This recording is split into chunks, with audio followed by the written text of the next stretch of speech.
आज अण्णाभाऊ साठे यांचा स्मृती दिन आहे आणि या निमित्तानं त्यांच्या स्मृतीस आज आम्ही या ठिकाणी विनम्रपणे अभिवादन या ठिकाणी व्यक्त करतो आणि त्यासाठीच आज आम्ही या ठिकाणी उपस्थित झालो। मला या ठिकाणी समाज बांधवांना या ठिकाणी आवाहन करायचं आहे की या ठिकाणी अण्णाभाऊ साठे जयंती मंडळाच्या माध्यमातून येणाऱ्या 1 ऑगस्टला मोठ्या प्रमाणामध्ये नांदेड शहरामध्ये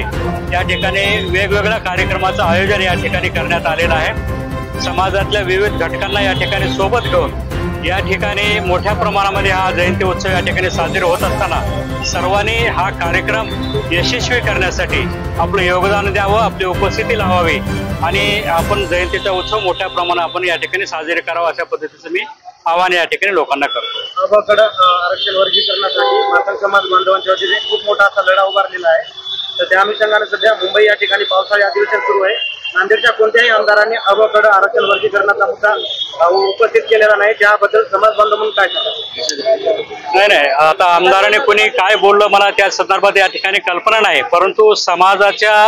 सकल समाजावरती मातंग समाजाच्या वतीनं या ठिकाणी राज्यामध्ये फार मोठा कार्यक्रम मुंबईला त्या ठिकाणी राज्याचे महसूल मंत्री माननीय बावनकुळे साहेब यांच्या उपस्थिती सरकारचे प्रतिनिधी म्हणून त्या ठिकाणी उपस्थिती लावली होती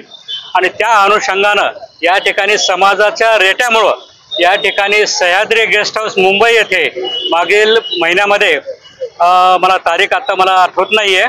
तर 20 मेला त्या ठिकाणी मोर्चा झाला होता, परंतु नंतर